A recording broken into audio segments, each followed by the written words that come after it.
Ladies and gentlemen, welcome to the Denise Gary Show. I have the pleasure and honor of having Lonnie Hooks III on the Denise Gary Show today. Lonnie, welcome to the broadcast. Thank you for having me. You're so welcome. Ladies and gentlemen, let me tell you a little bit about Lonnie. Lonnie, this is the first time he's been on the show. He's been involved in law enforcement training. He's worked for the Department of Labor. He's worked with gang members through the Department of Labor's Job Corps. He's dealt with runaways and high-risk youth that have been involved or are interested or thinking about suicide. He's worked in the inner city with youth problems. He is somebody that has also been an advisor to political candidates. He's an ordained minister. And Lonnie, I thought it must have been the thrill of a lifetime to introduce President Donald Trump at that crowd of 15,000. You said you wrote to me and you said 15,000 black, millennial, conservative, and pastors. Wow, that must have been quite a day, sir. It was tremendous. We were at the airport in Lakeland, Florida, and just a brief understanding of how I got there. Yeah. I was sitting in my home one day and I received a phone call, and they said, "Hey, hello, I'm one of Donald Trump's campaign lawyers, and you are referred to as an African American millennial pastor." And I said, "Okay, how may I help you?" They said, "We heard that you are an avid Trump supporter. Would you open for President Trump in Lakeland at his Lakeland rally?" And I was almost floored. I took back for a little bit, but I said, "Absolutely, I would do that." So they wanted you to pray. They wanted me to pray, and they actually told me, they said, "You know what? We believe that you can get the crowd hyped. Could you hype the crowd up? We're going to give you a little bit more time. You can say anything that will be positive toward the president. You can pray, but we also want you to speak." And so I had the opportunity to actually share my heart and share my response to his promises. I told the crowd, I believe it was 3 or 4 key things that I've seen the president follow through on. One of them was he was going to increase employment for African Americans. The second one was he was going to address issues in the inner city. And the third one was that he was going to be a president for all people. And I've seen him do that tremendously. It was one of the best risks I've ever taken, was trusting Donald Trump on his promises, and almost 4 years later seeing those promises kept. So That's it was a beautiful. tremendous day. You know, I just, when you said that about jobs for African Americans, I just grabbed on my desk a copy of a report, sir, from the Council of Economic Advisors. Now, Lonnie, this report came out on November 5th. You can check it out for yourself. It's from the Council of Economic Advisors. It's entitled "Prescription Drug Prices Are Falling at Historic Levels Thanks to Trump Administration Policies." It talks about that. And then this other report that I have right here talks about how and this is regarding the economy and jobs. And it talks about how President Trump has really increased the number of jobs and wage increases for Black Americans as well as Hispanics and Asians. Right. Did you see that report from the Council of Economic? Okay. I have. I've been in so many different forums or rallies, whatever it may be, and heard of just record unemployment numbers for African Americans. One thing I love about President Trump is that President Trump understands the truth aside from the normative culture of propaganda. He understands that it's possible to really meet the needs of the African American community, and he knows how to do it. He knows that it's not more welfare. He knows it's more jobs. He knows it's not more handouts. He knows it's more independence. It's more generational wealth. I think it's one of his most powerful words is, how can I, as a president, help the African American community embrace generational wealth? So he understands how to really help us, and the Democrats have lied for so many years, and they've said that the way for us is welfare, but the way for us is not welfare. The way for us is wealth and prosperity. Yeah, there's no dignity in welfare. You Right. know, I've had, I remember one time I had something called valley fever. I don't know if you're familiar with that. And I was very, very, very sick for a year. And I had to, there was a short period of time I could hardly move my legs. They were in so much pain. And Mm, I had to get on some disability, but I hated it. I couldn't wait to right. get back to work and work hard. And I know exactly what you're saying. Welfare is not the answer for anyone, really. Right. Right. It's a short term fix to help people if they're having a crisis. But Right. you want to get out of that, and of course, uh, everyone does. You know, excuse me.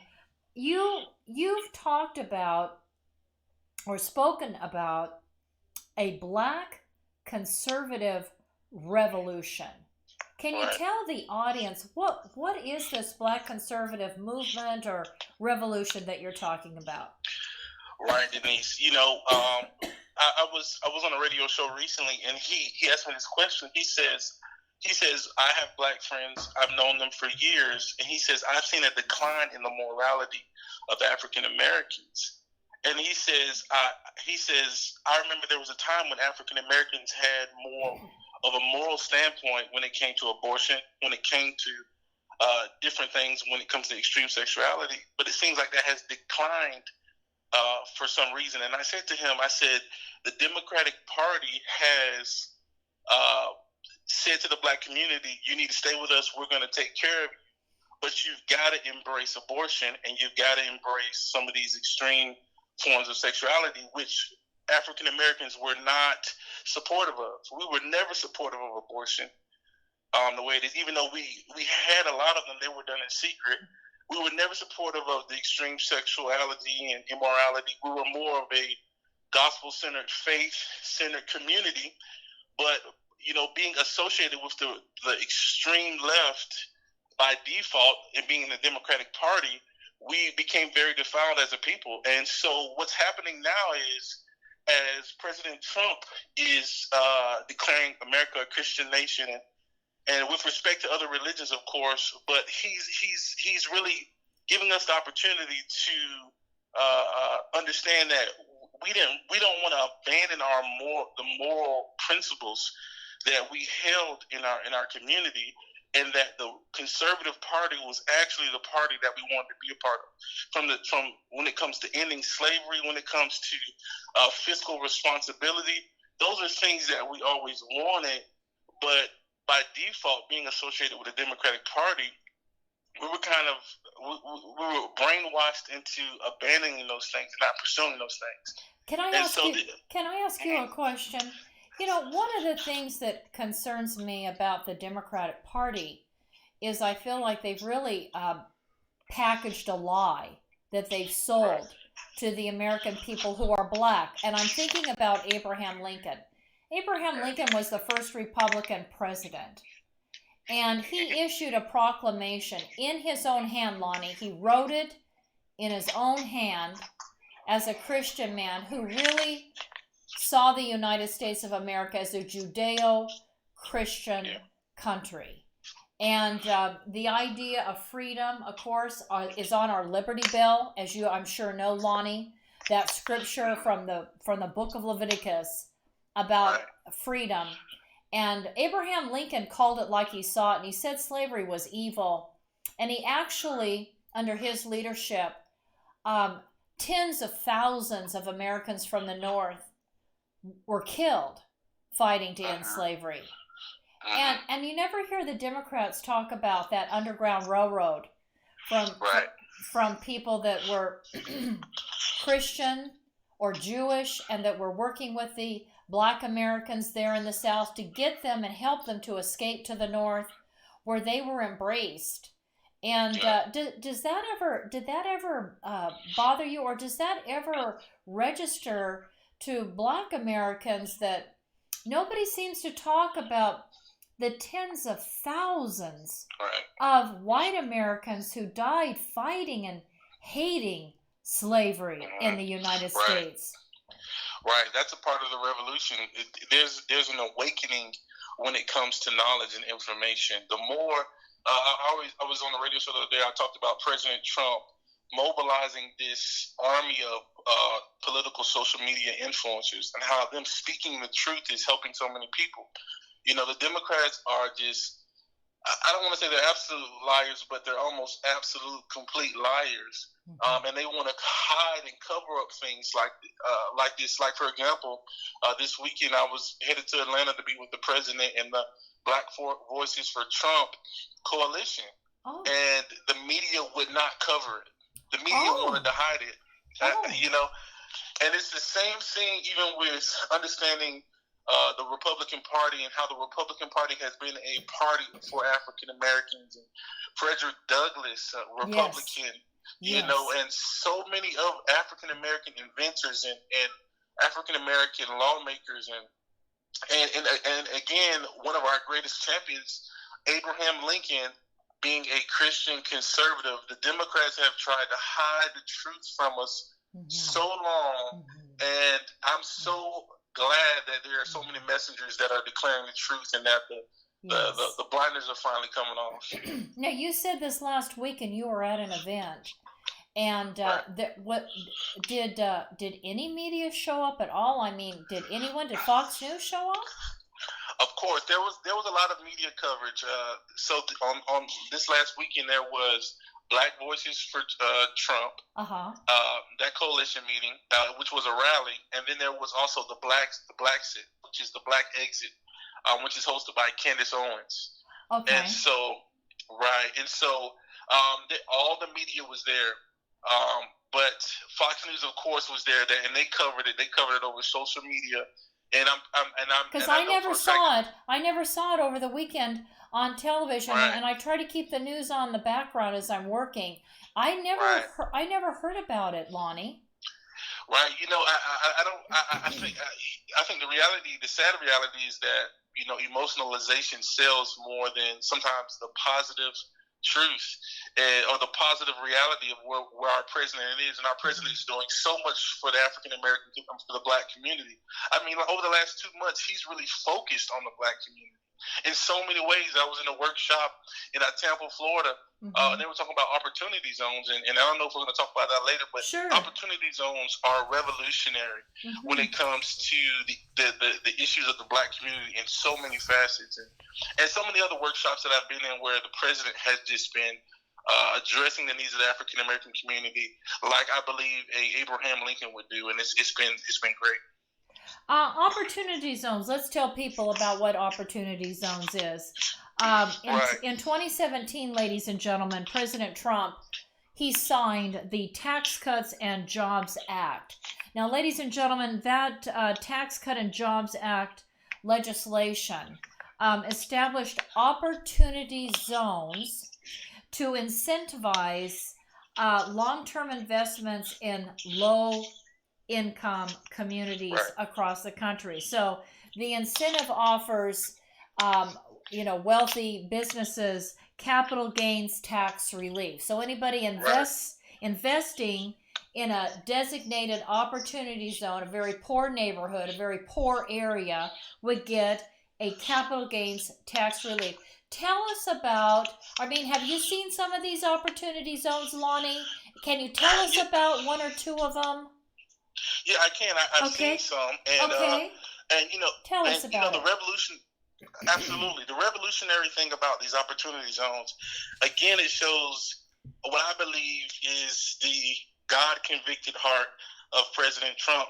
One of the number one injustices in the Black community is gentrification. It's what many African Americans talk about. And when we look at the opportunity zones, what we don't understand is that they've actually been engineered to prevent gentrification. And so this speaks so loudly about President Trump's heart, because we've had initiatives from the government in years past to stimulate the economy, to motivate investors to come in, but we've been confronted with predatory lenders. And so one of the beautiful things about the Opportunity Zones Act, which is a part of the 2017 Tax Cut and Jobs Act, Employment Act, or Jobs Act, is that they have a condition that stops predatory lenders from getting involved. And what they do is they focus on what they call CDCs, Community Development Coalitions. And so what it does is it gets the community involved instead of just realtors, property developers, and investors and their lawyers and their companies. And so now the community gets involved, and the community has an opportunity to build things in their community that they need, and these developers are incentivized to do it. And so what happens? Go ahead. I'm sorry. Go ahead. And so what the president wanted to do with this is he wanted to help this he wanted this to help keep African Americans in areas that they were in, and he wanted this to motivate redevelopment and revitalization of those areas without them being shuffled around because of the depreciation of their property, and which causes predatory real estate speculation. And so I believe it's going to have some tremendous impacts over the next 2 or 3 years, because now investors want to come invest, but the community is going to be in charge of what's built. The community is going to be in that black community. The black leaders in that community will have direct access. It will be a community development project. Okay.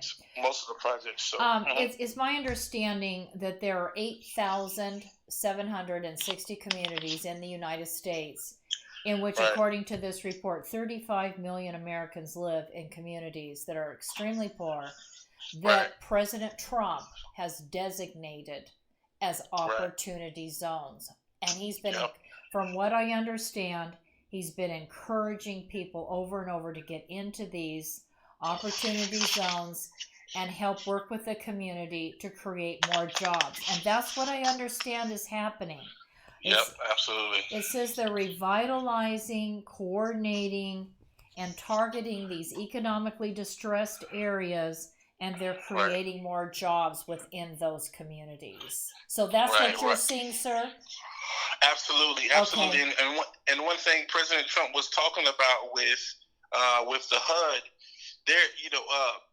Dr. Ben Carson, when he first came in, Dr. Ben Carson found $50 billion worth of fraud that was going on with the HUD. They were able to save $50 billion. Oh. And what happens is, when you don't have the Opportunity Zones Act, what you'll have property developers which will apply for the HUD funding to build projects, to build crime incubating neighborhoods and areas. They'll let's say they get $20 million for a development, they'll build it for $10 million, and then they'll take the rest for profit. Oh. Talk about fraud and corruption. So basically what you've just told the audience is, under the Obama administration, there was $50 billion worth of fraud and corruption. That's basically what you've just said. $50 billion worth of fraud and corruption from the HUD, which created over and over again ghettos and hoods that were crime infested. And this is a part of the predatory real estate speculation and real estate predatory investment, because there's this abandonment of concern. Because this is one thing that I was talking about when I was involved recently with politics. I said, why don't we build homes? Because there are homes that you can build instead of projects or multifamily apartments. Right. Homes build, like we were talking about earlier, so much more dignity, right? Incentivize and give specified loans to individuals to build homes in these predominantly black communities, because if they own, they won't steal. If they own, their self-esteem will go high, it will reduce crime. And so I was really pushing for that. And what we saw is that many of the property developers, they wanted to build ghettos because they could perform that type of fraud, and the crime would escalate in the areas where they did that. And so, again, the president's measures that himself and Dr. Carson have taken have really revolutionized the abuse of the inner city. By Democrats. That have controlled that inner city area. Right, and it surged under President Obama. President Trump is doing a tremendous job. I'm going to be forever grateful for him. Oh, Lonnie, this is fascinating. This conversation, Right. I Yep. just I so appreciate you taking the time to come on the broadcast today. So, um, I want to have you back on. Would you come back on next week? And Absolutely. would you talk about, you said that you've been involved in the prisons. I mean, you're an ordained minister. You've been involved in the prison. And Right. and you've seen a recruitment for jihadists in the prisons. Right. And Right. but President Trump has been heavily involved in prison reform. Would you come back next week on a Tuesday? You check your schedule. See if Mhm. you can come back next Tuesday and talk about um, prison reform under President Trump and the changes that you see being made there. Would you be able to do that, do you think? Is that possible? Absolutely. I would love to. Okay, let's do it. And you also you talked about in an email that you sent me. You said that you believe that there have been a lot of deceptions by the Democrats that Right. have hurt the black community. I'm gonna Yep. I'm gonna circle that in my notes. Let's talk about that. I want you to share what that means to you. What does that look like? What has that felt like to you? And these Absolutely. prison reforms. And if there's anything else you want to talk about, you send me an email. Let's talk about it. And ladies and gentlemen, I'm going to ask you to pray for Lonnie Hooks III. Yes. And I want you to pray for the black community in America. Yes. Absolutely. There's been a lot that's gone on there, and I do believe the Democrats have um, created a situation that's put a lot of black people in on welfare and have kept Yep. them under as opposed to independent and moving forward.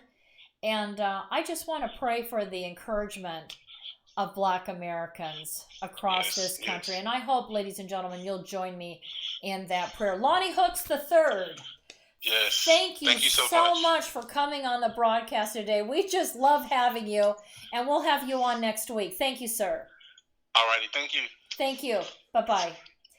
Ladies and gentlemen, let's go to our Frugati's commercial.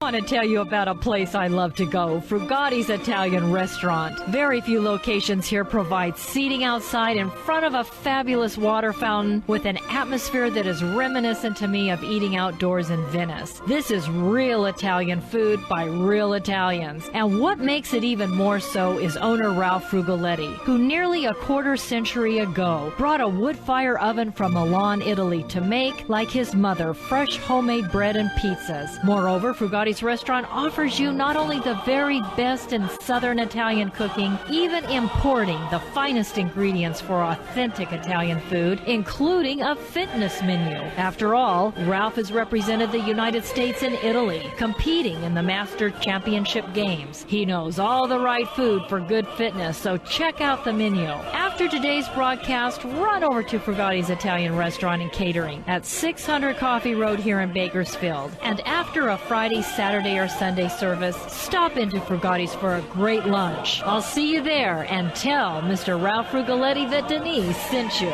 Salute. Bon appetit. Ladies and gentlemen, let's talk about Anataste product, owned and operated by Scott Baker, former Marine Corps officer. Again, if you're working for a major defense or aerospace company, you want Anataste products to handle all your hardware, all your nuts and bolts.